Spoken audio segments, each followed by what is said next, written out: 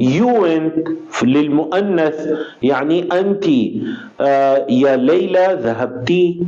فكلمة الواحدة، كلمة الواحدة، هذه هي اللغة العربية، وهذا جمال اللغة العربية. إما أن تقرأ ذهبت، ذهبت she went للمؤنث الغائب، ذهبت you went للمذكر المخاطب، ذهبت I went للمتكلم، وذهبتي للمؤنث المخاطب. ما شاء الله، هذه لغتكم لغة العربية.